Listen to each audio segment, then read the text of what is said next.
Tidak pernah ada riwayat hadis yang menyebutkan bahwasanya Al-Quran akan sampai kepada orang mati. Tidak pernah Nabi mengatakan Al-Fatihah kepada Hamzah.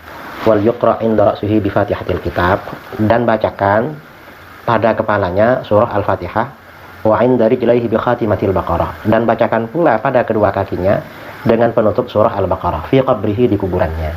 Nah, Imam Syafi'i rahimahullah malah tegas dalam masalah ini. Yang kita banyak dipegang di Indonesia madhabnya, beliau malah tegas mengatakan tidak sampai. Gitu kan. Orang mati, nggak ada contoh dan nggak akan sampai. Imam Syafi'i mengatakan demikian. Sebagaimana dikatakan oleh Al-Hafidz Ibnu Katsir ketika menafsirkan ayat dalam surah Syafi'i berkata, wal ashab, ulama mazhab Syafi'i berkata, wa in khatimul Qur'ana fahuwa hasanun. Yang ngomong begini siapa? Imam Nawawi. Makanya kalau baca fikih Syafi'i jangan dibaca menurut orang Hambali. Ini yang jadi masalah. Baca fikih Syafi'i tapi yang jelaskan orang Hambali. Belajarlah mazhab. Ini belajar mazhab tak pernah, tapi ngutip mazhab rajin. Tidak pernah ada riwayat hadis yang menyebutkan bahwasanya Al-Quran akan sampai kepada orang mati. Tidak pernah Nabi mengatakan Al-Fatihah kepada Hamzah, Al-Fatihah kepada Khadijah. Tidak pernah ada riwayat itu kan. Tapi ada ijtihad ulama yang mengatakan sampai kalau orang baca Al-Quran kepada orang mati. Itu ijtihad. Tidak berlandaskan dengan dalil. Imam Syafi'i rahimahullah malah tegas dalam masalah ini. Yang kita banyak dipegang di Indonesia madhabnya, beliau malah tegas mengatakan tidak sampai, gitu kan? Tidak. datang ke kuburan orang tua, paling kerabat, kemudian kita membaca Al-Fatihah. Membaca Al-Fatihah nggak ada contoh. Al-Fatihah untuk orang mati nggak ada contoh dan nggak akan sampai. Imam Syafi'i mengatakan demikian. Sebagaimana dikatakan oleh Al-Hafidz Ibnu Katsir ketika menafsirkan ayat dalam surah An-Najm ayat 39. Dengar ya baik-baik ya. Wa qala Syafi'i, Syafi'i berkata, wal ashab, ulama mazhab Syafi'i berkata, wa in khatimul Qur'ana fahuwa hasanun. Seandainya mereka bacakan sekhatam Quran, maka perbuatan itu baik. Seelok-eloknya kita bacakan sekhatam Quran, hadiahkan pahalanya untuk almarhum nenek, datuk nenek, adik segala macam. Yang ngomong begini siapa? Imam Nawawi. Makanya kalau baca fikih Syafi'i jangan dibaca menurut orang Hambali. Ini yang jadi masalah. Baca fikih Syafi'i tapi yang jelaskan orang Hambali. Belajarlah mazhab. Ini belajar mazhab tak pernah, tapi ngutip mazhab rajin.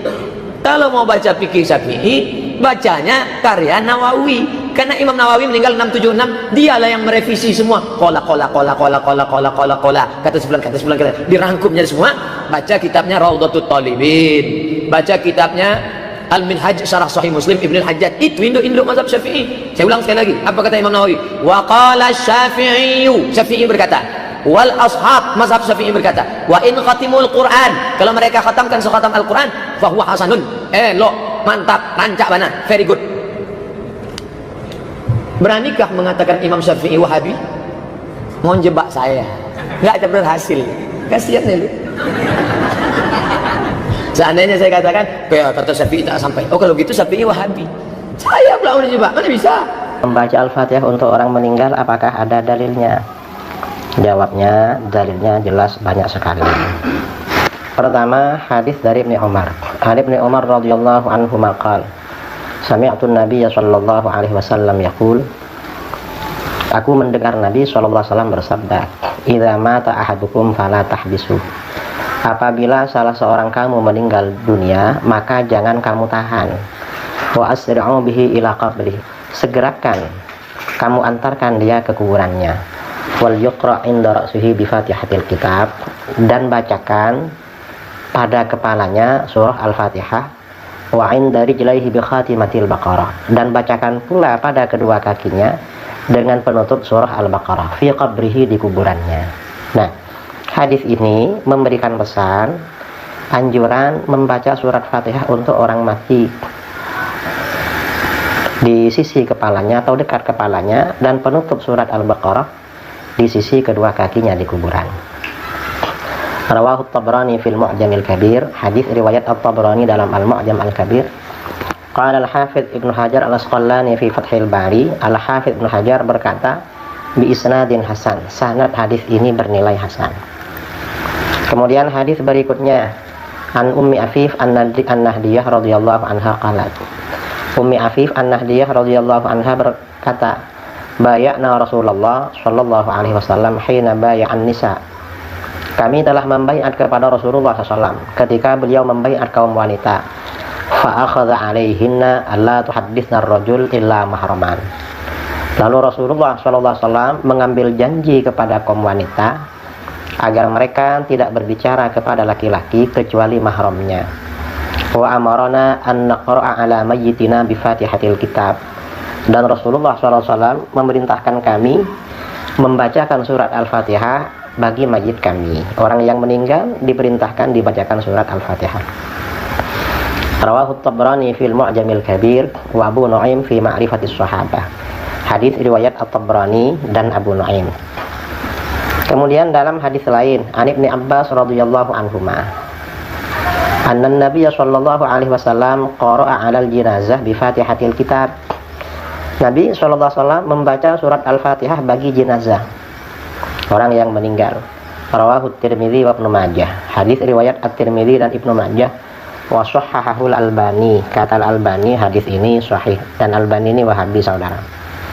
An Ummi Syarik Al-Ansariyah radhiyallahu anha. Kemudian hadis dari Ummi Syarik radhiyallahu anha qalat, Ummi Syarik berkata, amarna Rasulullah sallallahu alaihi wasallam an naqra'a 'alal jinazah bi Fatihatil Kitab. Rasulullah SAW memerintahkan kami untuk membaca surat Al-Fatihah bagi jenazah, bagi orang yang meninggal dunia. Rawahu Ibnu Majah. Hadis riwayat Ibnu Majah. Nah, hadis-hadis ini dan masih ada hadis-hadis lain itu memang merupakan dalil pesan agar kita baca Fatihah untuk orang yang meninggal. Baik dibaca ketika sholat jenazah atau dibaca ketika tidak sholat, tapi baca Al-Fatihah di luar sholat maksudnya. Dan karena itu ditegaskan oleh para ulama, diantaranya Ibnul Qayyim. Qala Ibnul Qayyim berkata, wa amma qira'atul Qur'an wa ihda'uha lahu tatawwu'an bighairi ujrah fa hadza yasilu ilaihi kama yasilu thawabus shaumi wal hajj. Ibnul Qayyim berkata, adapun membaca Al-Qur'an lalu menghadiahkan bacaan Quran itu pada orang mati karena sukarela, tanpa upah, tanpa bayaran, ini pahalanya sampai pada orang mati sebagaimana pahala puasa dan haji sampai pada orang mati. Ini dikatakan oleh Syekh Ibnul Qayyim dalam kitab Ar-Ruh halaman 142.